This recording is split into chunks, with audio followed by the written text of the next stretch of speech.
Wala silang karapatan na ako ay paratangan, pagkat sila'y walang alam sa tunay kong pinagmulan. Good morning! Ganyan di ba kayong pag inaabot tuwing umaga? Karapatan na ako ay paratangan, pagkat sila'y walang alam sa tunay kong pinagmulan. Bakit ikaw pa ang hinahanap ko? Bakit ikaw pa ang iniisip ko? Bakit ikaw pa ang iniibig ko? Bakit ikaw pa ang minahal ko? Mag-deliver ka na. So, ito naman yung OA. Bakit? Andali. Bakit? Ay, ba't ganun? Parang kulang pa ako sa kape. Bakit di mapalagay kapag di ka dumarating? Bakit ako'y nasasaktan kapag mayroong naririnig? Bakit ikaw pa ang mahal? Bakit ikaw ang kailangan ng aking puso? Bakit ikaw mahal? Sabi kasi pinapagood vibes ko lang ang buhay ko eh. Diba? Mas maganda yung isa. Request yun eh. Kaya lang hindi ko palang sure kung kailan ko magagawa. Wala silang karapatan na ako ay mali, pangit. Wala silang karapatan na ako ay paratangan, pagkat sila'y walang alam sa tunay kong pinagmulan. Wala lang. Para lang deliver na lang palagi. Wala man lang pag-good vibes dyan. Sabi ko sa inyo eh. Kailangan good vibes din, or kailangan i-relax nyo, or buhayin nyo yung energy nyo bago kayo sumabak sa trabaho. Di ba pagka araw-araw tayo bumabayahe, araw-araw tayo pumapasok, alam mo yung may time talaga na parang, ganito na lang palagi. Kaso no choice tayo. So kailangan, pagpa-energy ka muna, tuwing umaga. Bakit ba ganyan?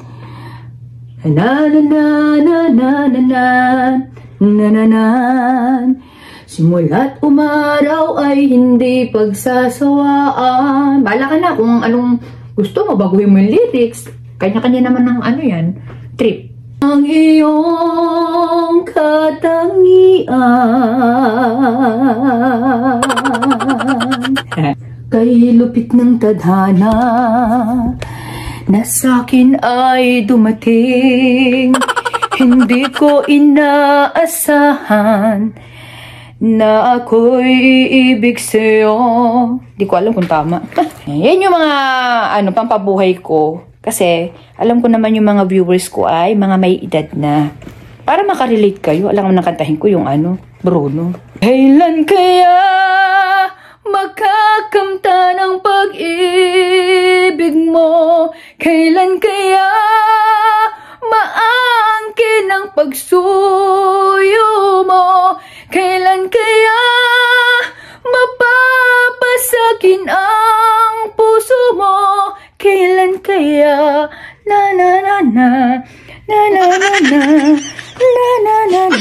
bago tayo sa huli. Kailan kaya mapapasa akin? Buti hindi nagigising si Dalaga. Sinisigawan ako niya minsan, Mami! At tuluyan na nga po kami bumayahe papuntang Cainta, Rizal. Kaya lang sobrang traffic dahil may sunog daw po sa dadaanan namin. Kaya naghanap pa kami ng ibang madadaanan at buti na nga lang hindi na po ganun ka-traffic. At mag-aalas 11 na nga po ng umaga kami nakarating sa location. At ngayon nga po ay January 26, 2025 at darating naman po ang client ko ng January 28, 2025. Kaya hindi po talaga pwede na hindi namin to i-deliver ngayon. Muntik-muntikan na po sana ako mag-cancel, pero ayun, ilaban pa din. Dahil kinagabihan po niyan, ay bibiyahin naman po ako ng Ilocos. Kaya kailangan ko talaga sumama dito.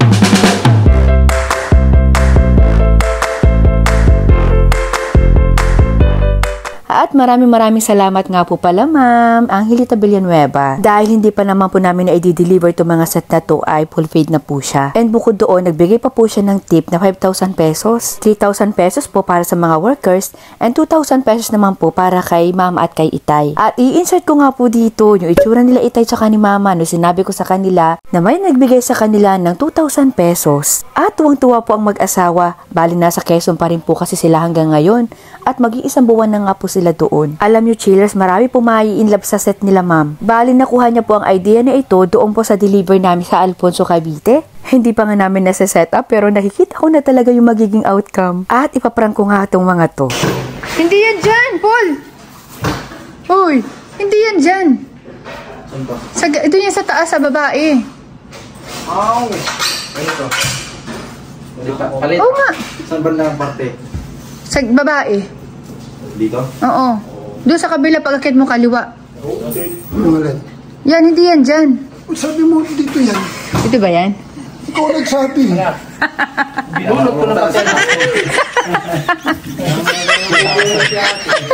Tulad na nga lang ng dining choice nila, sigurado ako marami na nang mai-inlove dito. At hindi nga kami nahirapan ipasok yung mga set dahil malaki po ang pinto ng bahay. At mag-aalauna na nga po ng hapon yan. Mapapansin nyo rin pala yung mga gamit dito, puro may mga gold o yellow. At tulungan din talaga kami ni ma'am kung paano mapapaganda talaga yung mga set nila. At pinahinto muna nga namin sila dyan at kakain muna kami ng pizza. Ang sarap nito. Bagong luto at hindi tinipid sa ingredients. Kaya nga ayan, palnit talaga. Ang sarap talagang kumain kapag gutom ka na tapos medyo bitin yung pagkain. Anyway, mamaya kakain kami ng malala. Tatapusin lang muna talaga namin yung trabaho. At sa part na to ay dito medyo hinahirapan yung mga boys. Sobrang bigat po kasi ng sofa at medyo may kaliitan po yung hagdan pataas. Pero kung makikita nyo sa video parang hindi naman kasi nga pino-forward ko lang po. Pero syempre, hindi pa titingag ang mga boys. So sila pa ba? Hindi nga lang sila talaga pwedeng umakyat lahat o magsabay-sabay dyan dahil nga maliit ang hagdanan. 3 hanggang 4 na tao lang ang pupwede. At sinasabi ko sa inyo mamaya, mai-inlove talaga kayo sa set na to. At ingat na ingat talaga sila dyan dahil fabric po ang ginamit na cover dyan. At partida, super light beige pa yung kulay. Kaya nga nakakailang hugas sila ng kamay bago humawak dyan. At eto na nga ang naging outcome ng kanilang bahay. Ganda!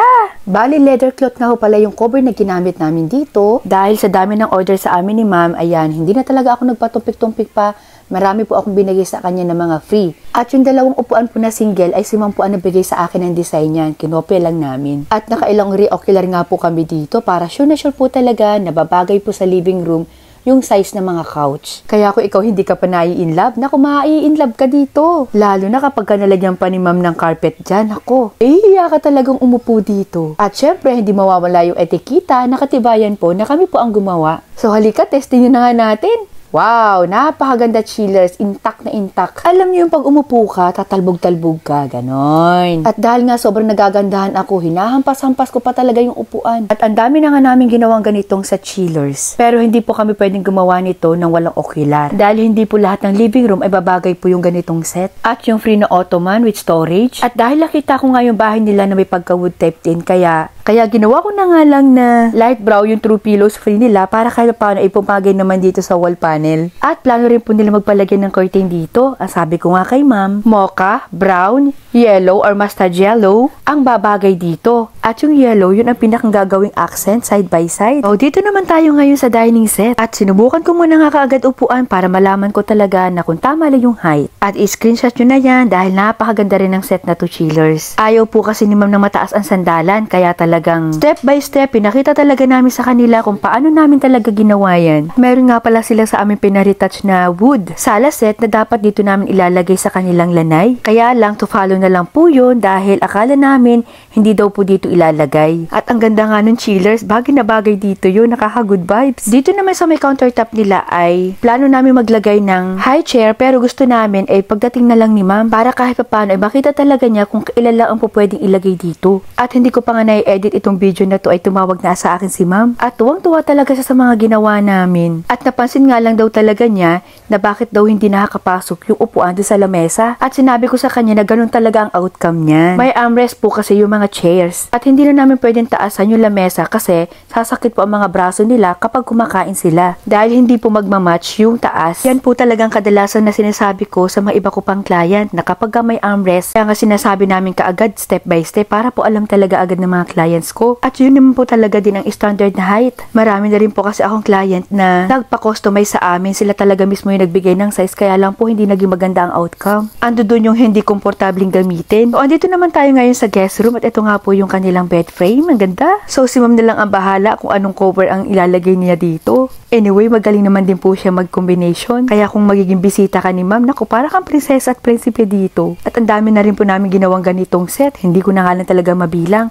Pero ang alam ko, mga taga Nueva Ecija po yung ginawa namin ng ganito. Fabric nga po pala ito na velvet. Super light beige na may combination din po ng gold na tela rin po yung ginamit namin. Buti na nga lang sliding door yung ginamit nila dito na cabinet. Yun na rin pinakang salamin nila. Ang galing nga para hindi nga naman makispace. May mga kwarto ka rin kasi talaga na maliit pero kapag magaling ang gagawa ay magbumukha rin talagang malaki. Punta naman tayo ngayon dito sa second floor. Ang ganda nitong ilaw na palitan na rin. Nabanggit ko po kasi yan sa unang vlog na dapat palitan yung ilaw na yun. At plano naman po talaga ni ma'am na palitan. Nahihirapan nga lang ako minsan na buhayin yung mga ilaw dito. Yayamanin po kasi yung mga switch. At eto na nga yung couch dito sa second floor. Bali velvet po na super light beige po yung ginamit namin dito. Kaya ingat na ingat talaga kami nung ginagawa to. Hanggang sa pag-deliver dahil talagang dumihin po talaga yan. Ako na ang nagsasabi sa inyo at kay ma'am na iwasan yung magpaupo dito ng mga bata. Pero yun nga lang talaga napakasarap gamitin at napakasarap upuan. Nagpagawa nga rin dyan si ma'am ng threefold para sa mga bisita niya. Yan nga rin ang nire-recommend ko sa mga client ko. Ba, ganda, piwis daki na. So, dito naman tayo ngayon sa master's bedroom. Ayan. Ako ang tatanungin dito, gusto kong maging bedsheet dito is pure white lang. Anyway, na kay ma'am naman yan. Silip ko nga lang din sa inyo yung kanilang bathroom. Ayan, napakaganda. At syempre, silipin naman natin yung para sa mga anak ni ma'am. So, may dalawang kwarto dito at ito naman yung pinakang bathroom nila. Ang ganda din. Nako, may mga mag-i-screenshot na naman nga dito. Natutuwa lang talaga ako sa mga combination, bagay na bagay. At ito naman yung banana set. Fabric, velvet, super light beige din po yung ginamit namin dito. At ito nga po yung sinasabi ko kay ma'am na dapat malalagyan ka agad dito ng blinds or curtain. Kasi nga naman kitang-kita talaga sila dito sa kwarto ng mga kapitbahay nila. At ang sarap nga namang himas-himasin. O, tingnan nyo.